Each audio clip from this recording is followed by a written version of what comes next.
Aujourd'hui sur Internet, les expressions comme loge, secte, cercle ésotérique sont devenues la panacée.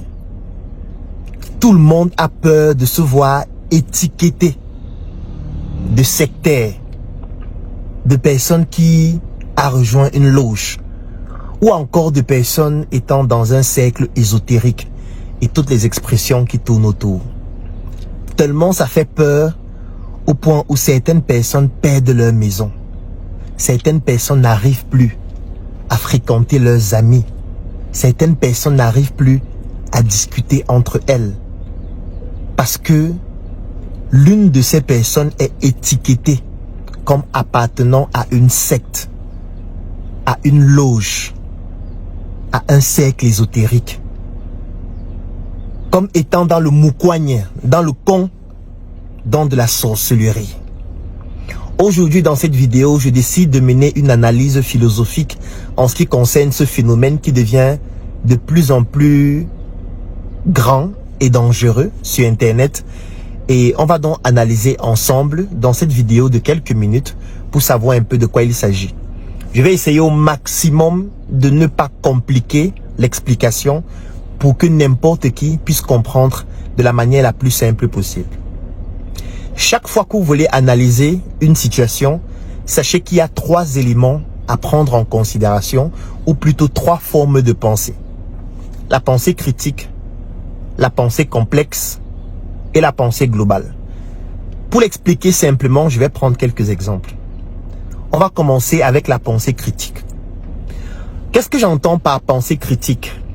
Ça signifie que si on dit que Claudel est dans une secte, on doit pouvoir le démontrer avec des faits, avec des preuves, avec des éléments tangibles que tout le monde peut vérifier et qui authentifient le fait que Claudel que vous voyez là, il est dans une secte. Ça, c'est la pensée critique. Donc, lorsque vous voyez quelqu'un qu'on étiquette comme étant partie intégrante d'une loge, d'une secte, d'un cercle ésotérique, de la sorcellerie, du con, du famla et tout ce que vous voulez, la pensée critique veut que vous puissiez poser la question qui est celle de savoir qu'est-ce qui le prouve. Est-ce que tu as un document? Est-ce qu'il t'a montré sa carte? Est-ce que tu as des faits probants? Je ne dis pas que tu as eu une vision. Je ne dis pas que tu as rêvé de lui, il était en train de manger les gens. Je ne dis pas que c'est parce qu'il est mauvais, c'est parce qu'il est méchant, c'est parce qu'il a tué quelqu'un que cela signifie qu'il est dans une secte. Non, ça ne veut rien dire. En termes de pensée critique, tous ces éléments ne signifient pas que quelqu'un est dans une secte, ou dans une loge, ou dans un cercle ésotérique. Non. Un cercle ésotérique, dont la définition propre du terme, ça veut dire que c'est un groupe de personnes que vous allez rejoindre afin de pouvoir faire certaines pratiques, certains rites, ou alors vous partagez certains avantages, certaines opportunités entre vous.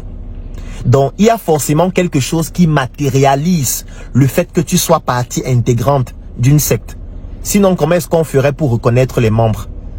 Il y a forcément un élément factuel, palpable, qui permet de dire que Claudel est dans telle loge parce qu'il y a tel élément qui le prouve. Cet élément, ce ne sont pas les actions posées par Claudel, non. Claudel peut insulter quelqu'un, pas parce qu'il est dans une loge, parce qu'il a une mauvaise éducation. Claudel peut être désobligeant, Claudel peut devenir bizarre parce qu'il souffre de dépression, ou alors parce qu'il a une maladie mentale. Claudel peut poser un acte dangereux parce qu'il a une difficulté particulière, ou alors parce qu'il en veut à quelqu'un. Donc ça ne signifie pas, ce n'est pas une preuve tangible que Claudel est un membre d'une secte, d'une loge, ou alors de tout autre mouvement. Donc la pensée critique veut que si on étiquette quelqu'un de quelque chose, qu'on puisse en apporter la preuve. La preuve doit être irréfutable, elle doit être tangible, elle doit être palpable et elle ne doit pas être contestée parce qu'il faut pouvoir le démontrer. Moi, quand j'analyse en ligne sur Internet, on dit tel est dans une loge, tel est dans les cercles ésotériques, tel est dans une secte. Et quand je regarde parfois 1000 commentaires, 2000 commentaires, 3000 commentaires, et je ne vois personne qui en apporte la preuve. Je ne vois personne qui dit que voilà sa carte de membre de telle secte. Voilà sa carte d'adhésion à tel cercle ésotérique. Voilà par exemple un insigne qui correspond à telle secte et qui en général est porté de telle façon qu'il porte régulièrement durant ses sorties. Ou alors, parce que dans un cercle ésotérique, il faut qu'on puisse reconnaître les membres. Parce que c'est l'un des éléments fondamentaux dans un cercle ésotérique. Ça veut dire quoi? Si par exemple Claudel est dans un cercle ésotérique à Yaoundé, et il y a un autre membre à Bafoussam, il y a un autre qui est à Garoua, il y a un autre qui est au Gabon, il faudrait bien qu'il y ait un élément qui permette à ce que, si je rencontre dans la rue un membre de mon cercle ésotérique qui est dans un autre pays, dans une autre ville, il faut que je sois capable de le reconnaître. C'est pour ça que dans les cercles ésotériques, en général, on met un élément qui permet de pouvoir vous différencier. Cet élément, ça peut être parfois la coiffure, ça peut être parfois un insigne qu'on met sur soi, ça peut être parfois certains codes en termes de langage qui peuvent être sur le plan verbal, sur le plan écrit, sur le plan non verbal et tout ce que cela comporte. Ça veut dire qu'il faut qu'il y ait un élément tangible et ces cercles-là, on y adhère.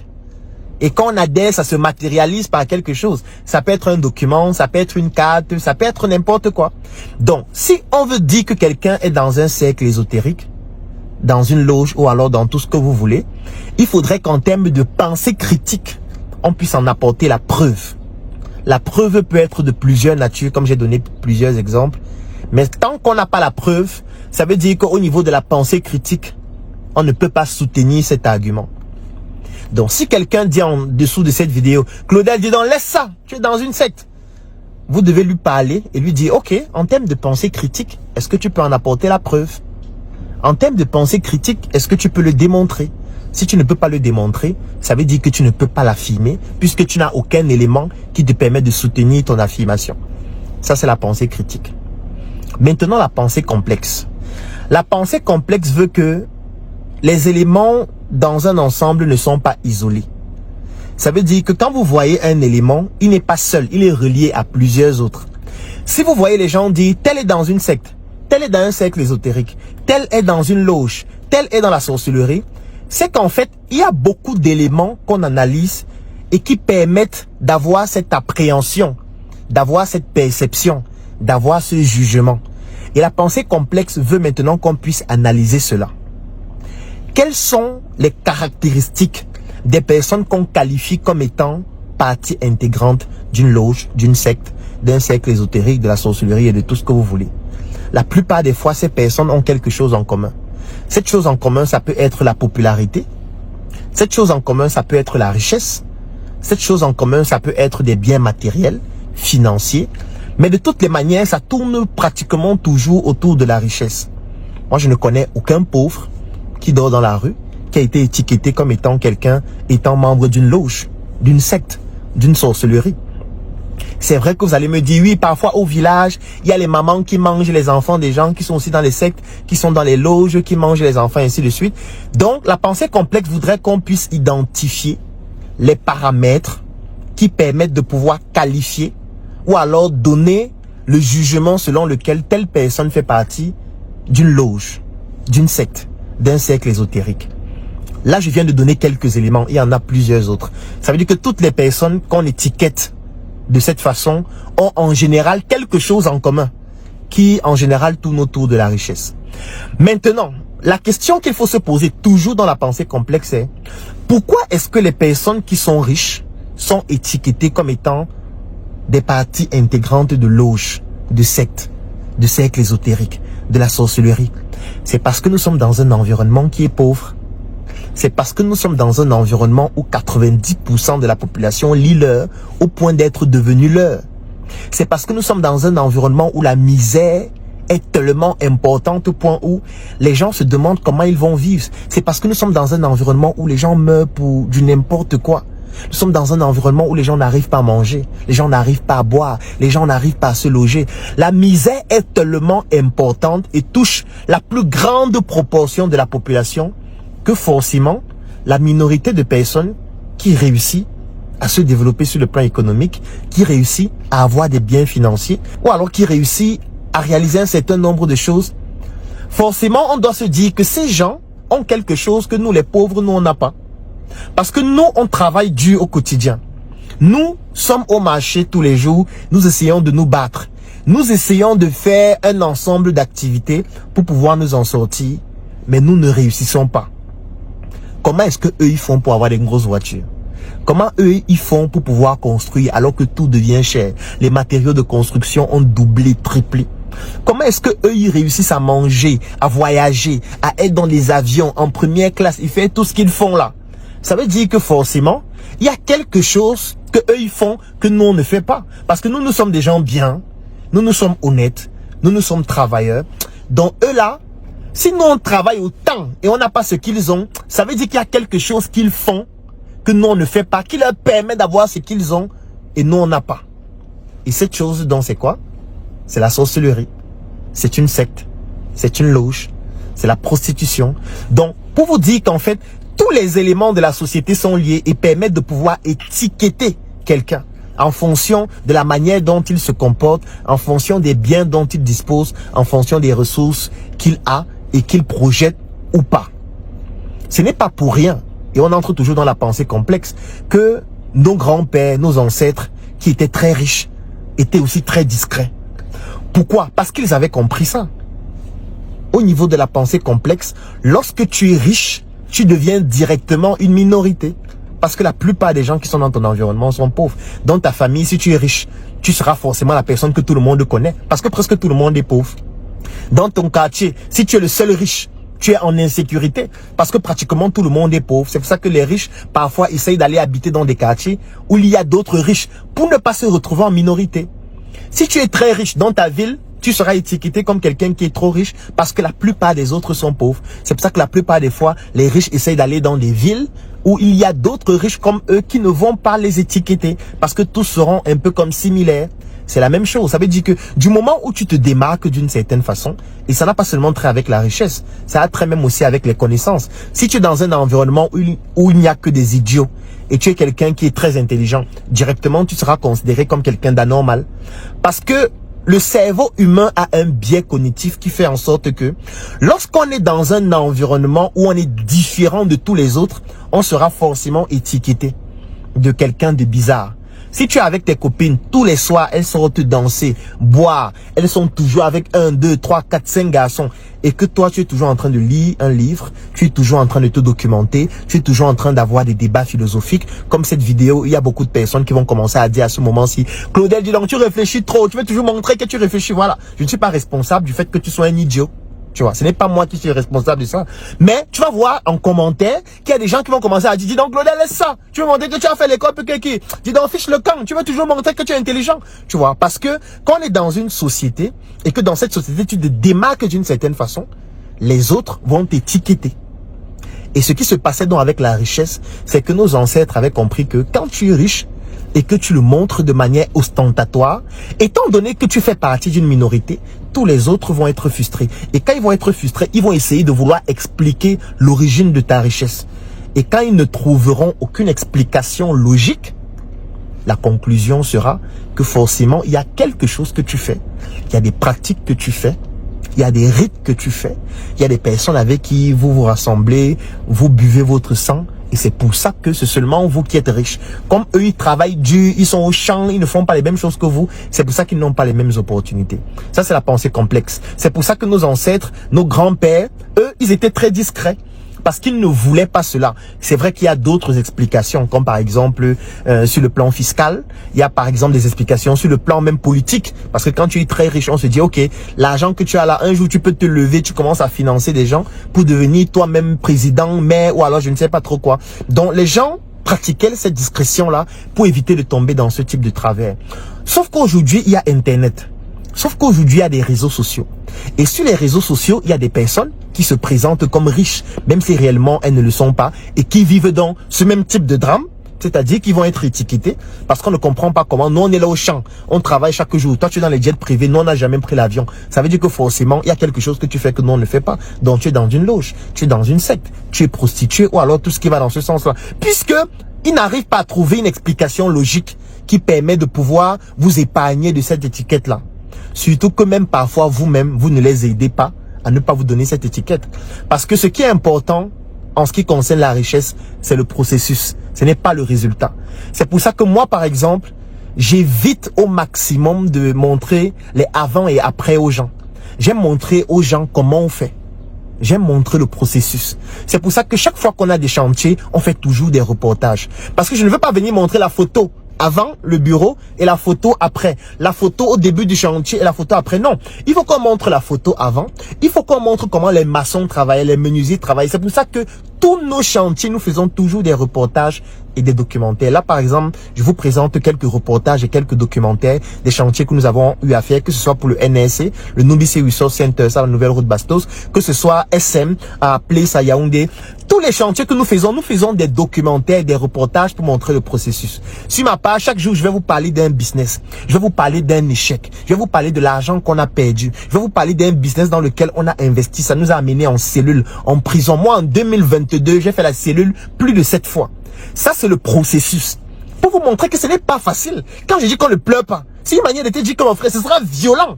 Maintenant, dans ce processus qui est violent, il y a aussi des bénéfices, il y a aussi des avantages qu'on peut en tirer. Parfois, on a de belles opportunités qu'on peut avoir, qui nous permettent de pouvoir acheter une voiture, qui nous permettent de pouvoir acheter un terrain, qui nous permettent de pouvoir démarrer une construction, d'investir dans un nouveau projet.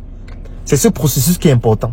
Sauf que si au quotidien, vous ne montrez pas le processus, ou alors le processus que vous montrez ne permet pas de justifier ce que vous avez, c'est tout à fait normal que les autres vont vous étiqueter comme des personnes qui sont dans des loges, qui sont dans des sectes. Parce que eux, ils travaillent dur au quotidien, ils lisent l'heure, ils ne comprennent pas pourquoi vous, qui êtes dans le même environnement qu'eux, vous ne lisez pas aussi l'heure comme eux. Et parfois, vous êtes leur petit frère. Donc, Internet a fait en sorte que certaines personnes qui ne sont pas particulièrement riches présentent de manière ostentatoire leur richesse. Il y a d'autres personnes qui sont réellement riches qui le présentent aussi. Du coup, ça crée un méli-mélo et ça entraîne le même phénomène social que nos ancêtres avaient quand il n'y avait pas Internet. Vous savez que sur Internet, il y a une minorité de personnes qui sont tous les jours dans les gros avions, qui sont tous les jours en voyage, qui sont tous les jours en promenade, qui sont tous les jours en train d'aller en vacances. On ne voit pas le processus, comment ils sont en train de travailler. Et on a les 99% d'autres personnes qui lisent l'heure et qui forcément vont se dire, celui-là, celle-là, comme je vois comme elle fait là. Non, ça c'est la prostitution, ça ce sont des loges, ça ce sont des sectes. Ça c'est la pensée complexe. Et vous n'allez pas empêcher aux gens de vous étiqueter parce que c'est un phénomène social qui est tout à fait normal. Imaginez-vous un seul instant. Vous êtes par exemple un groupe de 10 amis et parmi vous, il y a un qui commence à marcher nu. Il dit que non, on est né nu. Hein. Moi, je suis un nudiste. Vraiment, les habits là, Dieu ne nous a pas créés avec les habits. Moi, je marche nu. Je suis certain que vous allez commencer à dire qu'il est dans une secte. Je suis certain que vous allez commencer à dire qu'il est entré dans un cercle ésotérique. Alors que peut-être qu'il est réellement nudiste. Alors que peut-être c'est une maladie mentale. Alors que peut-être il faudrait juste que vous puissiez être solidaire et cotiser de l'argent pour l'amener chez un psychiatre parce qu'il est malade, comme quelqu'un qui a un paludisme ou alors toute autre forme de maladie. Mais la plupart des fois, ce n'est pas ce qui va se passer. La plupart des fois, vous allez rester dans votre coin et causer de lui en cachette. Hey, tu as vu le gars là, il marche déjà nu. En fait, c'est ce qui se passe. C'est un biais cognitif.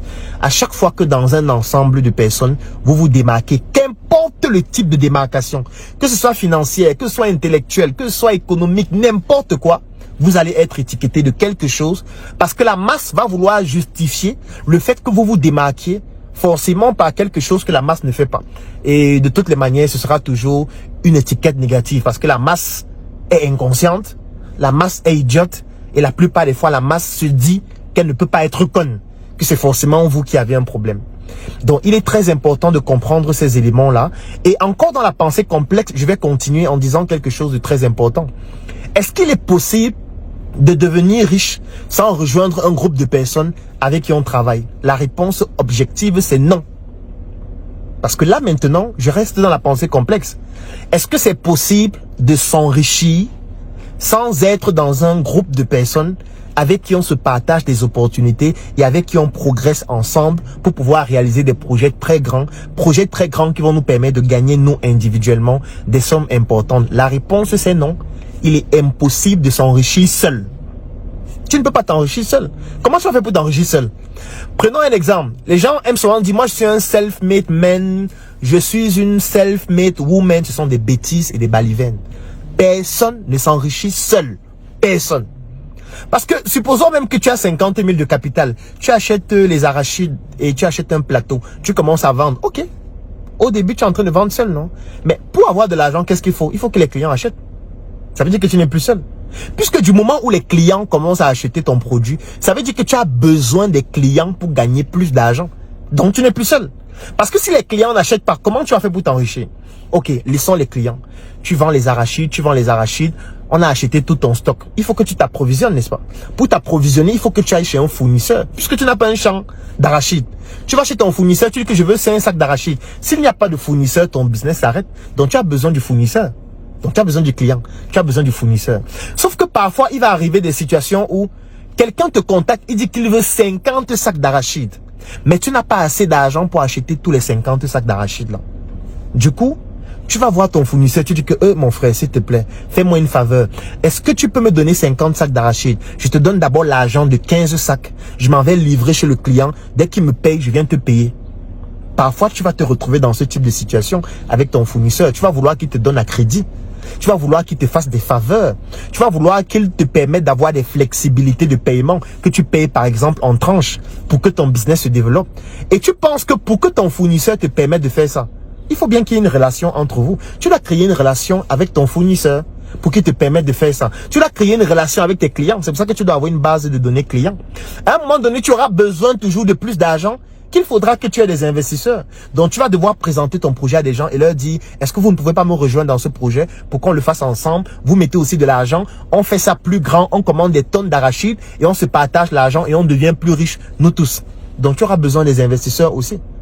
Tu auras besoin de partenaires dans ton projet. Puisque si toi tu vas à Yaoundé, il faut quelqu'un qui va à Douala, il faut quelqu'un qui va à Bafoussam. Donc il faut que tu aies une équipe, il faut que tu aies des collaborateurs, il faut que tu aies des employés, il faut que tu aies un comptable, des assistants de direction, il faut que tu aies des personnes qui te facilitent les procédures au niveau de l'État. Il faut que tu aies du lobbying, il faut que tu puisses avoir quelqu'un qui t'ouvre facilement les portes chez le maire. Il faut que tu trouves quelqu'un qui va te faciliter l'accès à la terre. Parce que vous avez compris qu'il faut cultiver les arachides vous-même. Vous avez besoin de 500 hectares. Il faut quelqu'un qui vous facilite l'accès à cette terre, aux procédures et tout ce qui va avec. En fait, voilà le réseau qui est déjà en train de se former. Si tu n'as pas ce réseau, tu ne peux pas devenir riche. Et ce réseau-là, parfois, c'est ça qu'on appelle une secte. C'est ça qu'on appelle un cercle ésotérique. C'est parfois ce réseau qu'on appelle un lobby. Parce que les gens confondent tout. Ça, c'est la logique normale de l'enrichissement. Tu auras forcément besoin d'un réseau de personnes pareilles. Parfois, tu as une difficulté, il faut que tu appelles ton banquier. Il faut qu'il y ait des banquiers que tu connaisses qui peuvent te faire certaines faveurs. Il faut que tu aies des personnes qui travaillent dans l'assurance qui puissent te faire certaines faveurs pour assurer tes véhicules, tes camions, ton business, ton champ, ta plantation et tout ce qui va avec. Ça, c'est ton réseau qui se crée. Maintenant, le réseau, pour devenir solide, peut se constituer, peut se professionnaliser. On peut dire, ok, dans notre réseau, si quelqu'un veut aussi vendre les arachides et il voudrait entrer dans notre réseau et bénéficier de ce que nous on a créé depuis 20 ans, on a bâti, on a huilé.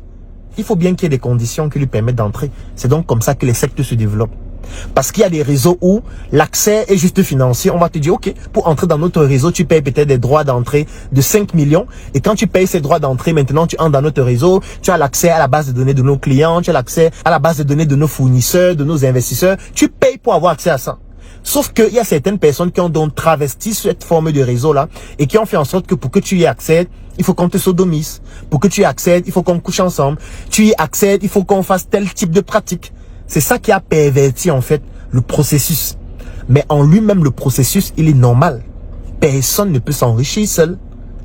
Donc, dans la pensée complexe, je veux ici faire comprendre que les sectes existent. Les cercles ésotériques existent.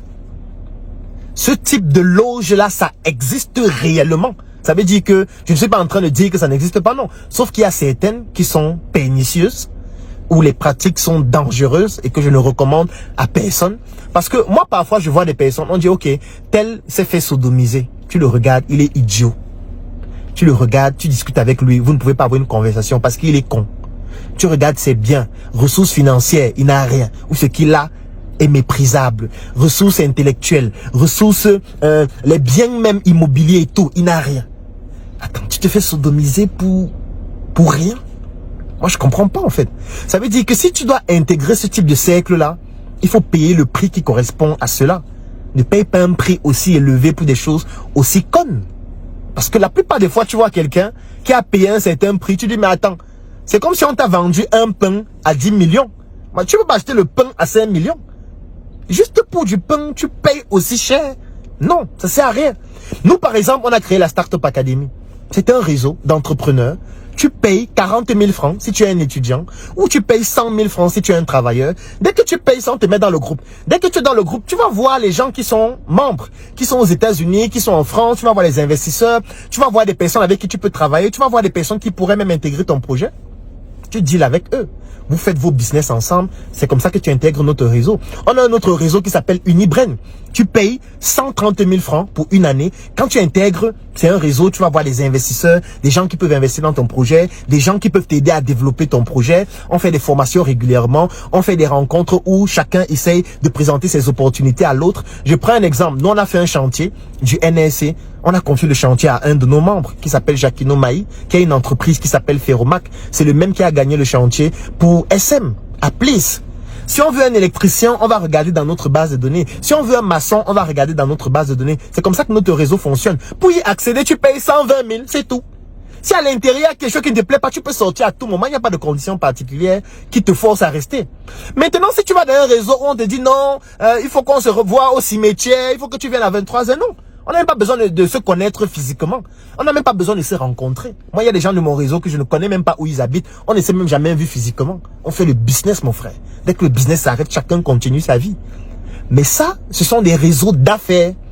Sauf que ces réseaux d'affaires, parfois, ont été utilisés, travestis, pervertis, pour pouvoir tendre des pièges à des jeunes qu'on va sodomiser inutilement. Parce que c'est pas parce qu'on te sodomise que tu vas devenir intelligent. Tu seras toujours aussi con qu'au début. C'est pas parce qu'on te sodomise que tu vas devenir riche. Tu seras toujours aussi pauvre qu'au début. Parce que tant que tu ne travailles pas, tant que tu n'as pas une réelle valeur, tant que tu n'as pas une certaine intelligence qui te permet de réaliser des choses, c'est pas parce qu'on te sodomise que tu vas devenir riche, non.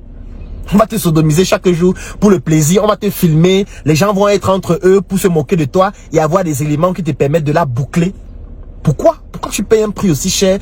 Sauf si tu es passionné par la sodomie. Bon, là, c'est un autre cas de figure. On pourra en parler dans une autre vidéo. Donc, les cercles, ça existe. Dans le thème de pensée complexe, il est important de comprendre que ces cercles-là sont indispensables. Parce que même pour trouver le travail, comment tu fais? Il faut bien que tu connaisses quelqu'un qui te permet d'accéder à des opportunités de travail. Il y a des entreprises ici qui font un appel d'offres, et puis on ne communique pas dessus sur Internet. Il y a des entreprises qui recherchent par exemple une assistante de direction, mais vous n'allez jamais voir la fiche sur Internet. C'est parce qu'on a envoyé à quelqu'un, et puis comme la personne te connaît, la personne t'envoie l'information. Et comme toi tu as l'information à temps, tu constitues bien ton dossier, la personne va déposer où il faut et on te recrute. Donc dans la pensée complexe, voilà ce qu'il faut comprendre. Maintenant dans la pensée globale, on regarde maintenant de façon globale, de façon internationale, pour savoir comment les autres font. Mais quand on regarde comment les autres font, on se rend compte que les autres font la même chose.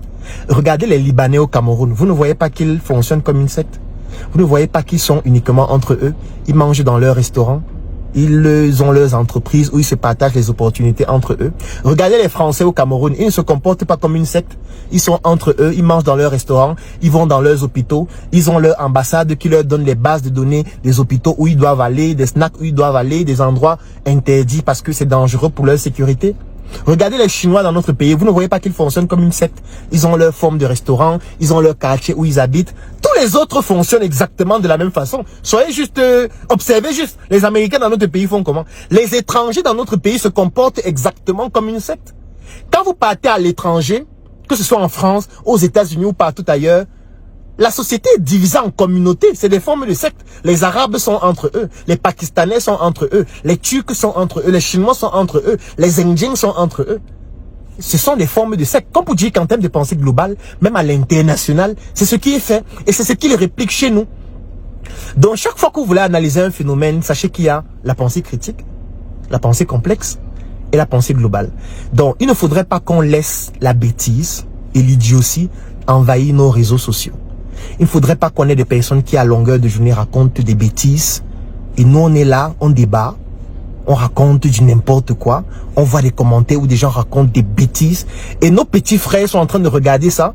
Et je me demande, eux qui viennent d'avoir le bac actuellement, ils ont fait la philosophie.